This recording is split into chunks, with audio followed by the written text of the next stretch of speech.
Halo, assalamualaikum warahmatullahi wabarakatuh. Hello, welcome back to my channel di Andy Vlog. Udah lama banget nggak ketemu teman-teman ya, nggak share video. Udah hampir beberapa bulan yang lalu kemungkinan.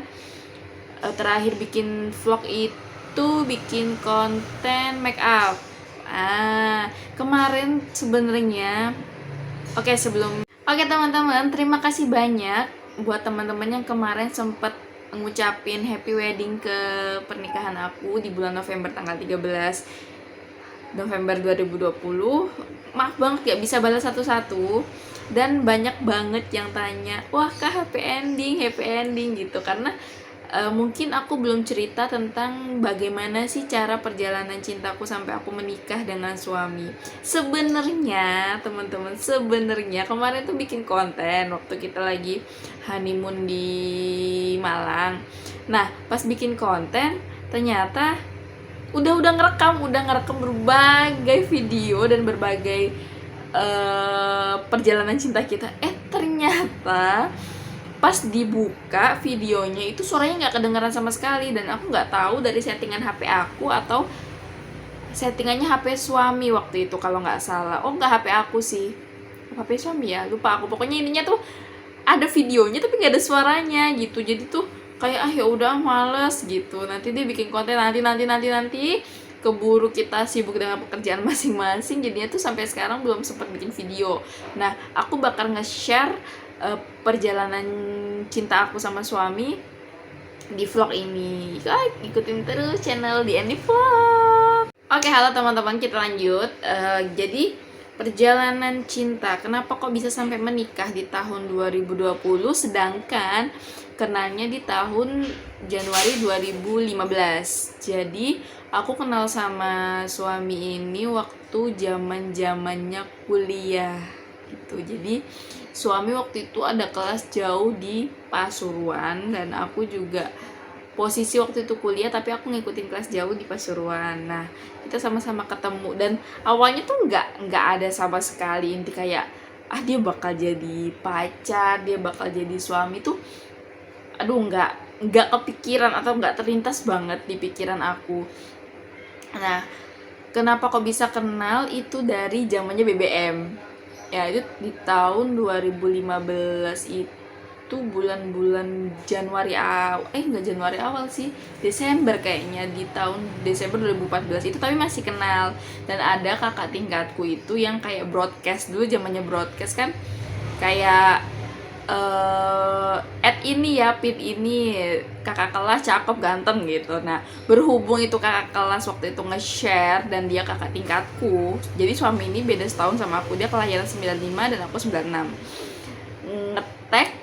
Ngetek broadcast, aku add dong, karena aku mikirnya dia cuman kakak tingkat doang gitu. Terus aku ngeliat DP-nya kan, karena fotonya dia tuh nggak pernah dari depan gini tuh, nggak pernah, jadi dia tuh kayak bikin DP tuh dari samping gitu. Nah dari samping tuh emang kelihatan cakep gitu kan, jadinya kayak aku tuh ya udahlah nge-add aja. Dan posisi waktu itu aku emang lagi single, habis putus waktu itu, jadinya nggak ada kepikiran langsung pengen nyari pacar gitu, nggak.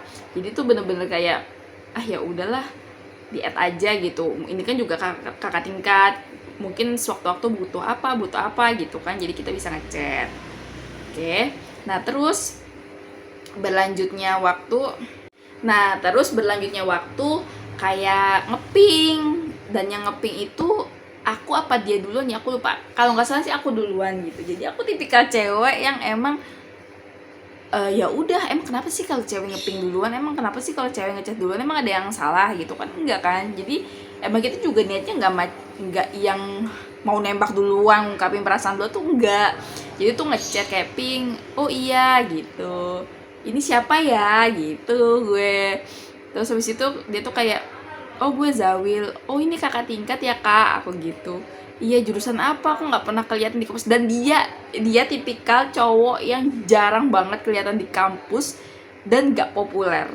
Jadi nggak populer dalam arti ya emang nggak pernah muncul gitu. Dan kalau selaginya muncul itu waktu gue ketemu pertama kali itu waktu ujian, itu UAS kalau nggak salah. Dan gue tuh sama temen gue kayak gini, Beb itu siapa ya, aku nggak pernah kelihatan, gue bilang.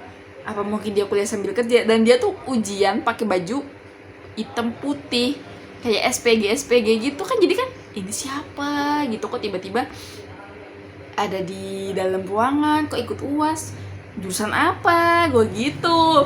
Nah yaudah ya, udah lambat berlalu.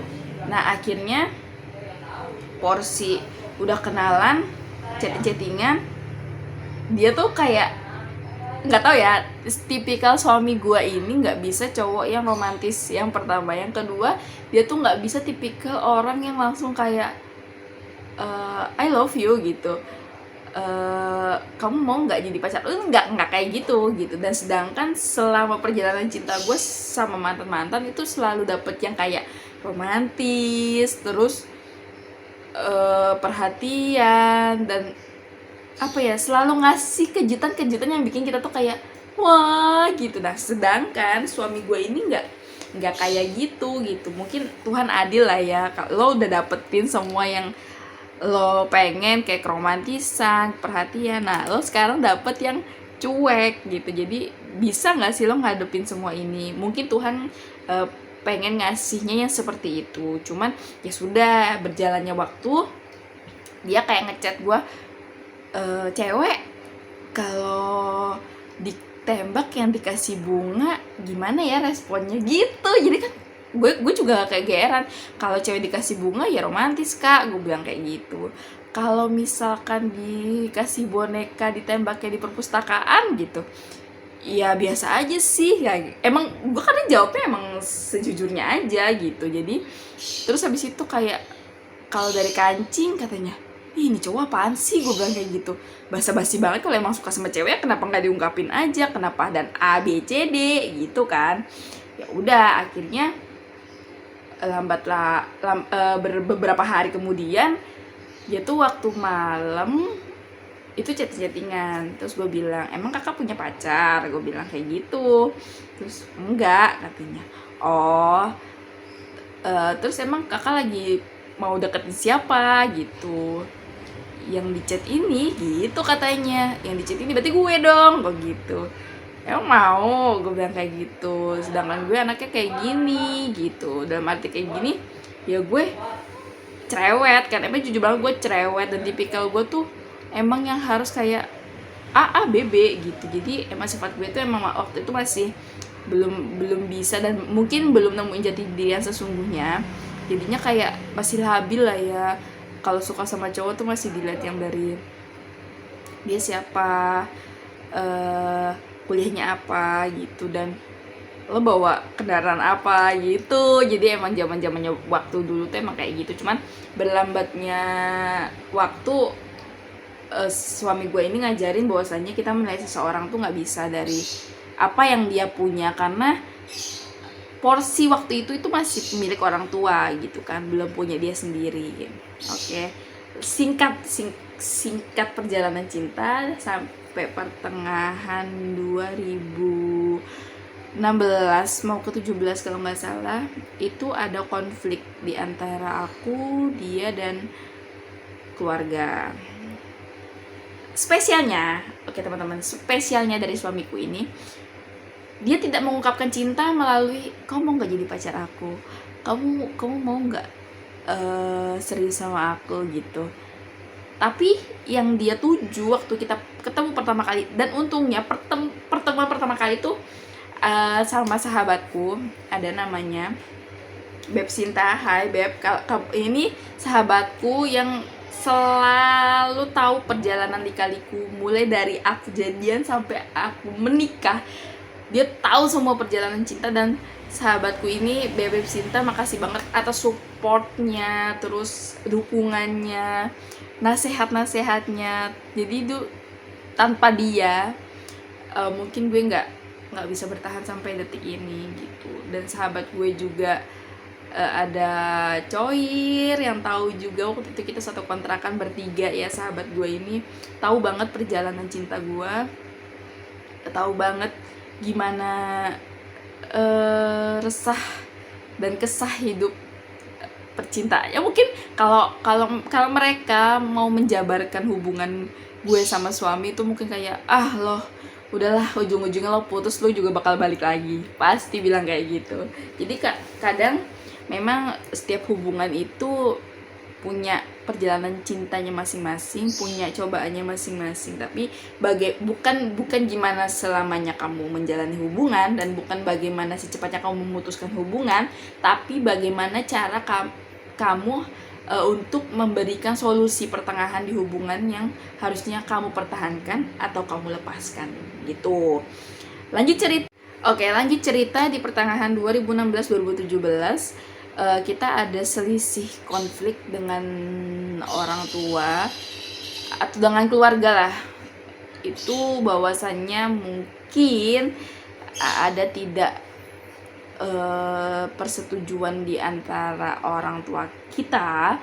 Nah, untuk sebenarnya kalau udah orang tua udah nggak merestui kan, ya udahlah, ngapain, tuh kan bukan yang terbaik berarti gitu. Cuman karena gue tipikal orangnya, gue nggak mau dengerin omongan orang, dan orang itu di saat ngomongin gue, dia tuh nggak tahu gue ini gimana, dan gue ini seperti apa. Dia hanya denger dari omongan orang lain gitu dah.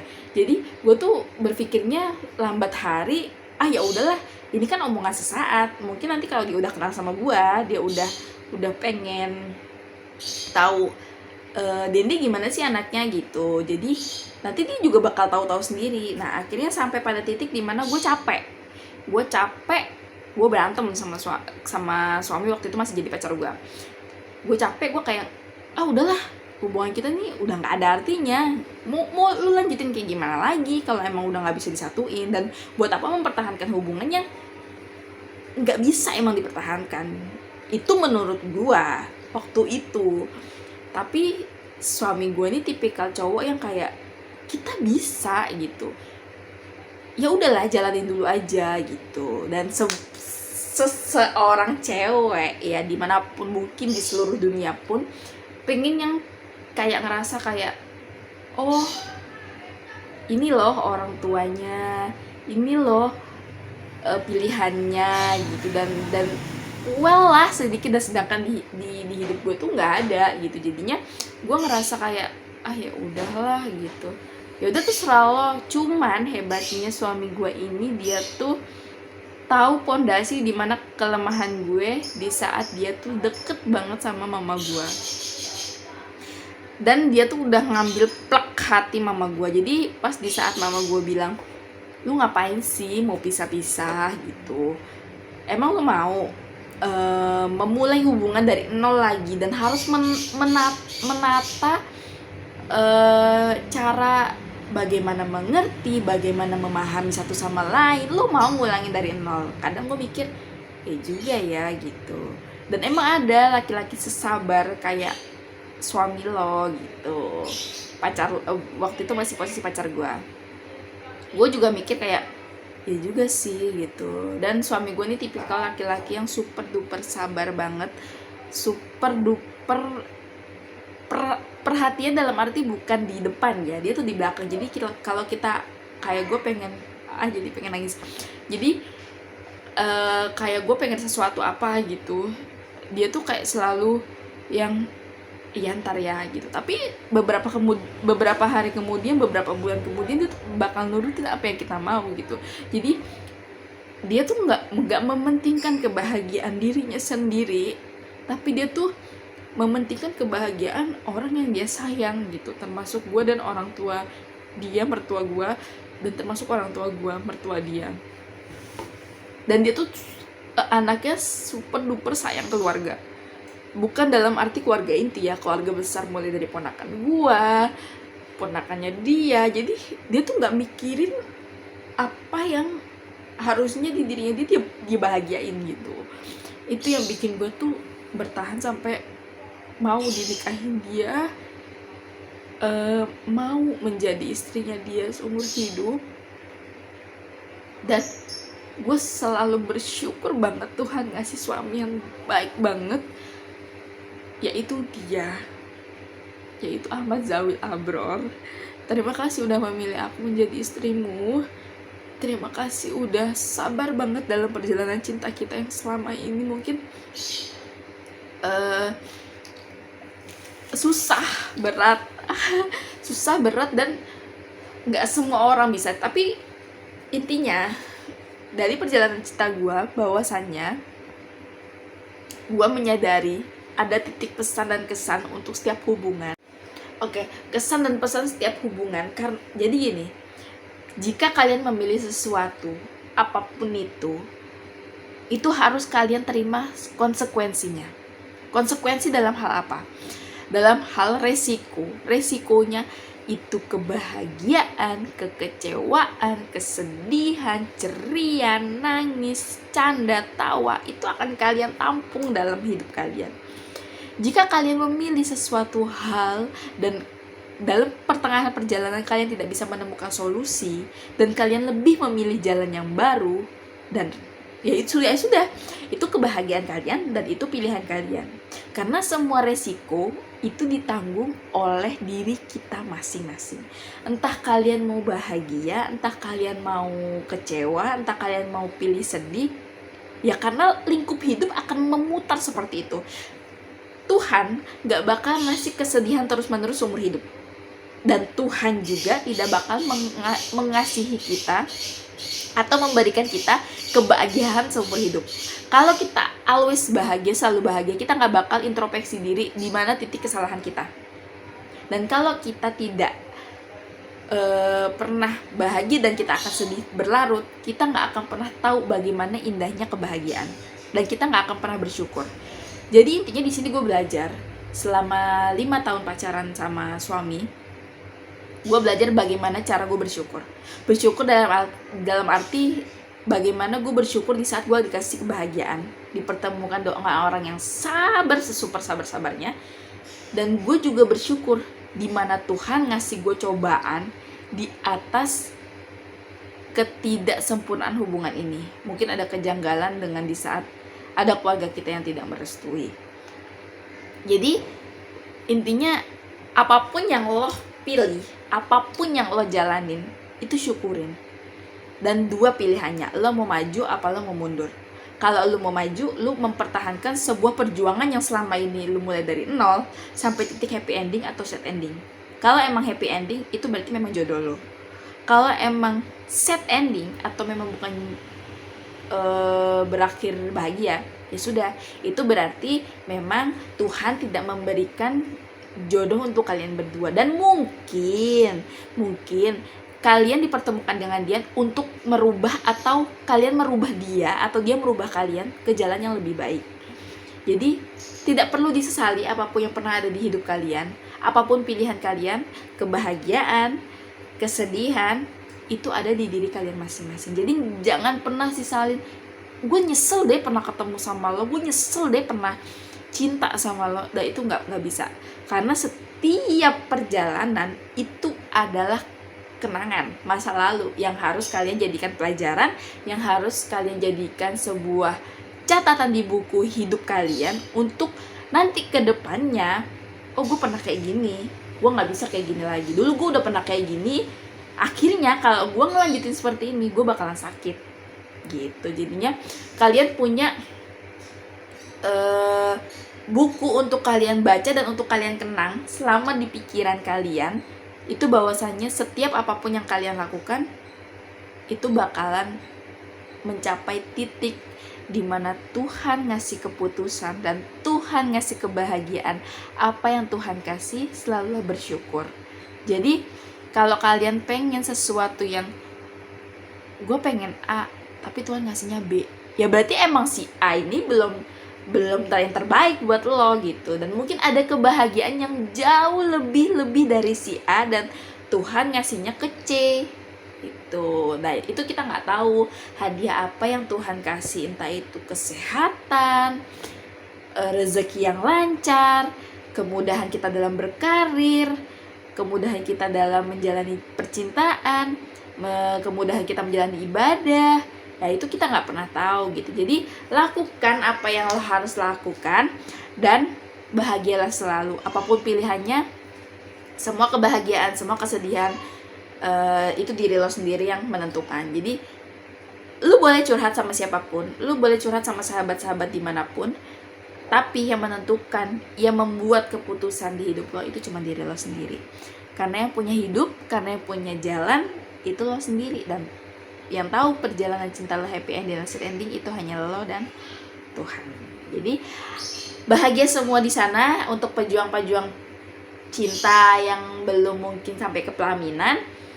Gue doain semoga apa yang lo pilih, apa yang lo perjuangkan sekarang menjadi perjuangan yang indah, perjuangan yang happy ending.